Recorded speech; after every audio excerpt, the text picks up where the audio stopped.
Hey there, it's John Fleischman with So Does It Matter? And here's a little mini commentary on an issue of the day. I just read in the news something and I thought I would talk about it. And I guess I need to caveat this by saying that I have a whole lot more to talk about in terms of things that I think President Trump is doing well than my occasional criticisms of things that I think he is doing poorly. There's an old saying that is, you will never agree with a politician 100% of the time unless you're the politician.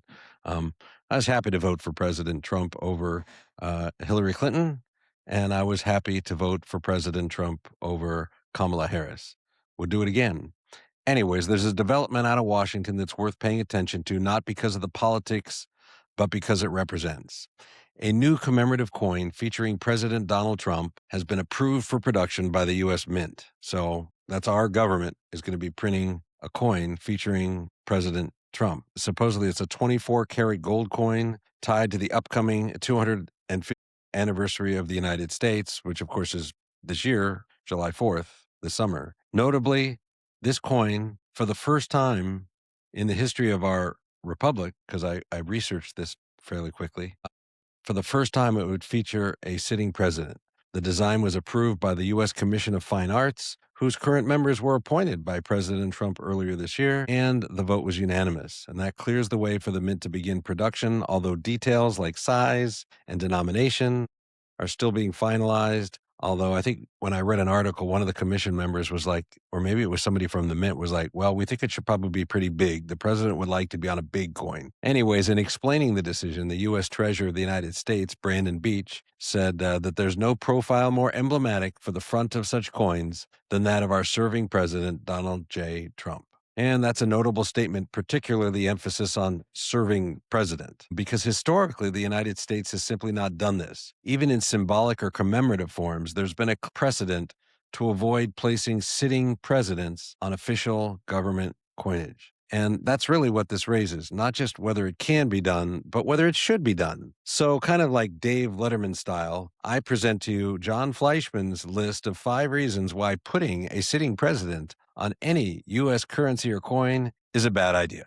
Number 5, it raises questions about equality in a republic. Elevating a current office holder in this way can blur the distinction between public service and personal elevation. At the end of the day, whether you're a congressman, a senator, or the president, you're a regular person, you're a normal American, your time in office will end and you will come back to being one of the people. And so one of the ways that you make it clear that no one is above the government is you don't put the president on something like this. And reason number 4, it makes a permanent judgment in real time. Presidential legacies evolve over time, sometimes significantly after they leave office. You do this for a reason, right? Because you don't know how the passage of time is going to treat presidents, and you want to be able to judge them after a period of time. While somebody is currently, like, for example, while Joe Biden, the memory of Joe Biden is so clear in my mind, I'm like, that guy has to have been the worst president ever. But as his time in office moves along, I'm able to look back and clearly realize, no, it's still Woodrow Wilson who was the worst president of all time. But in the moment, Joe Biden seemed really, really bad. Reason number 3 is it introduces politics into something that's otherwise neutral. Once somebody's a former president, especially someone who hasn't served in a while, it doesn't matter really whether they were a Republican or a Democrat. But if you take somebody who's involved in contemporary politics, it's kind of like winners and losers. And, we won, we'll be on the coinage. And then somebody else wins. No, no, no, now we're going to be on the coinage. So just not a good idea. Currency is one of the few shared civic symbols that operates outside of partisan debate. The number 2 reason is it turns public service into personal branding. Holding office should not come with symbolic immortality while you're still in power. I mean, the reality is we don't do that in America. In America, the power of the office is the presidency itself, not the person that is in it. And then finally, now, the top reason that you should not put the image of a living president on U.S. currency or coins is the Revolutionary War. We went to war and to free ourselves from Great Britain and from King George III and the tyranny of monarchy. We ended the divide reign of kings. We ended the idea that power comes from God and creates somebody in office. And one of the clearest symbols of monarchies and also empires was the putting or the king or queen or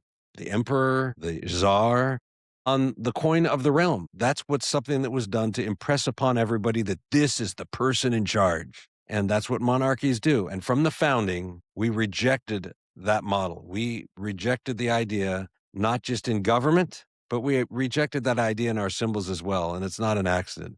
Putting a sitting president on a US coin runs directly against that tradition. Now, on the scale of 1 to 100, of the things that are important going on in America today, is Donald Trump putting his name on yet something else, in this case, coins. Is it that big of a deal? The whole Donald Trump putting his name on things just makes me want to roll my eyes because I think that it's very egocentric and it's not a good look. I would prefer for humility to reign in the president's office. But as somebody pointed out to me, Donald Trump's a unique person and he's got a lot of hubris. He's got a lot of ego, but that he wouldn't be able to get so many of the things done that he gets done if he didn't have that. So it's kind of like a necessary quality that is not my favorite in order to have somebody that would do things like actually shut down the border, actually get the one big beautiful bill passed, actually do a lot of things that are great for this country. Anyways, that's what we got. I just thought I'd give you this little editorial and I will catch you later.